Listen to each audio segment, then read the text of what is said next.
Welcome back to StormWatch. The Diamond and Lake Elsinore are looking as good as ever. They held the California League Carolina League All-Star game here a year ago, put in a new turf for that game, and as you can see, over the course of the last year, the turf has held up nicely.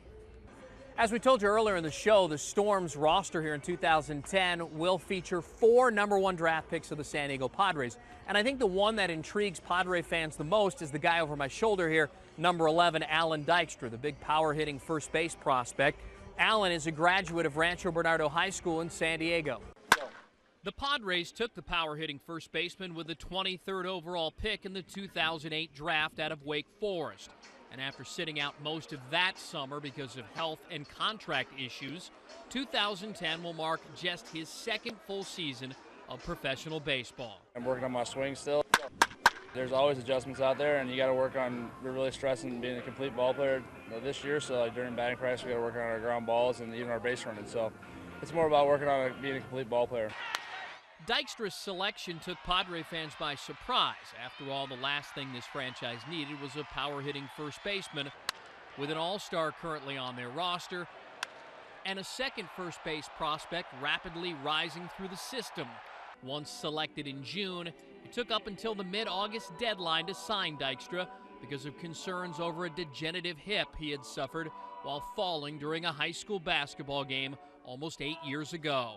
I got drafted and I was really excited, and I came to San Diego and they just kind of put everything on hold. I didn't really hear much until the last couple of days when I was going to sign, and I just was wanting to go out there and play. I mean, I've been playing now for 4 years and it doesn't bother me, so I just go out there every day and play and don't worry about it. Almost 2 years removed from the draft, Dykstra's health is no longer an issue. It's finding his swing that's now at issue.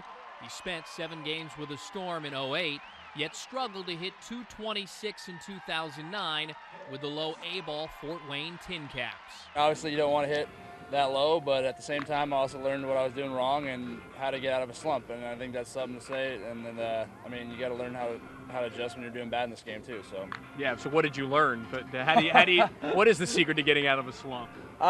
It's different. I mean, it's always just constant work, and you go out there every day, trying to do one small step at a time and realizing that you can't fix some things overnight, and then you just got to keep working on it, and there's always room for improvement. I think that's the biggest thing. I expect good things here in the Cal League, a little more offensive, and he had a great August. He was player of the week at one point late in the season, so starting to see some things come together. I look to have a successful season from him. Baseball America did list Dykstra as the Padres' 8th best prospect heading into 2009.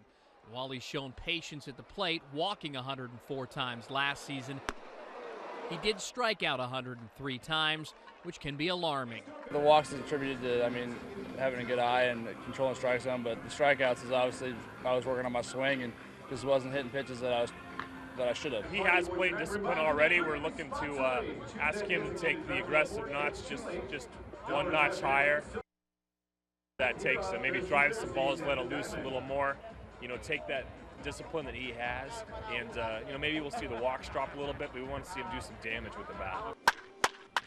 This season, Dykstra will also work closely with Padres roving instructor Tony Muser on his defense and try to keep a business-like attitude now that he's playing professionally just 50 miles from where he grew up in Rancho Bernardo. I've been on the East Coast for a while. I was going to school in North Carolina and playing in Fort Wayne last year just for a chance for my parents to come up and see me play, and it's been a while for them, so it'll be good. Should Adrian Gonzalez get traded anytime soon, then Kyle Blanks would move from the outfield to first base, and Alan Dykstra would officially move to waiting in the wings to take over at first on the big league level. As always, waiting in the wings, the president of the Storm, Dave Oster, as always, in a great getup. I want you to tell me about the getup first of all, and then let's talk about the Padres coming here a few weeks ago. Well, I'm comfortable in this as long as I'm not getting married. So otherwise, it's opening day, it's a special occasion, so the whole staff dresses up Storm style for opening day, and we're ready. It's a great time of the year. It's fun, energy in the air, and it's a new season, so everybody gets pumped up for opening day in baseball. Team on the field should be pretty exciting too. You're talking about inheriting a roster of 20 guys from a better than 100-win team in Fort Wayne a year ago. Yeah, we really should be a good team this year.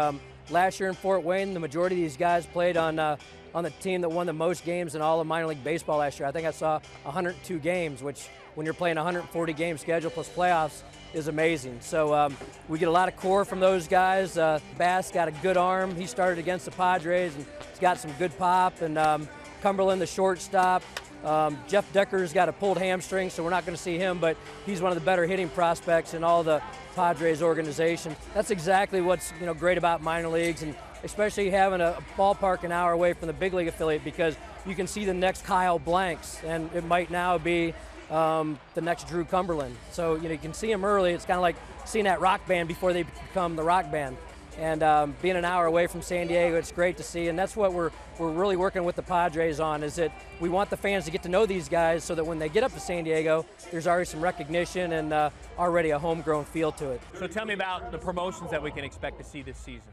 Yeah, we always try to be creative in minor league baseball. That the mascots, the PA announcer, we've got a DJ that we're just introducing that every Thursday, which are our Thirsty Thursdays, we're going to tie in the club scene, and so we're going to have a live DJ mixing some songs and just kind of creating a party atmosphere and just having a good time. Also, we've developed an off-day brand for Storm events. So not besides just baseball, but other things, like we have some MMA fighting, King of the Cage, Ultimate Fighting, and we also have concerts and more baseball tournaments, fantasy camps, all types of things that we can utilize the stadium for, separate from Storm baseball games. So that's how we're trying to evolve some of the different things within the Storm baseball family. And fireworks, obviously fans love fireworks. Fireworks are coming back this year. Every Friday, fireworks we have, it's a tradition with the Storm. So you come out on a Friday night at 7 o'clock games, by 9:30, 10 o'clock at the end of the game, we're blowing off fireworks every night. And we've got one of the best shows in all of baseball. We've got open land, so we can blow off the big shells and make some noise and put on a great display. A lot of people, in fact, when they're walking out, it's a great vibe, because people are like, wow, that's really a great show. So if you haven't seen a good fireworks show in a while, come on up on a Friday night. So the Padres pride themselves on being a team of the military, and I guess the Storm are going to follow suit, correct? Yeah, exactly. And we know that this is it's a very proud military area, and we want to support and do what we can too. As the United States, we got to support one another, and I think that's important, that we give back. And we do the same thing throughout the community, and what we try to do here, that our involvement with the Little Leagues, our involvement with other charities, that it's all a part of the community and what goes on. That's the great thing about baseball, is that it's not only what you can do on the field, but the fun you can have off the field, creating some of those unique and fun stories. Still ahead, skate or die, or in this case, skate or baseball, dude. You no longer have to choose, as the Storm introduce a new clothing line called Storm Threads. That story is next.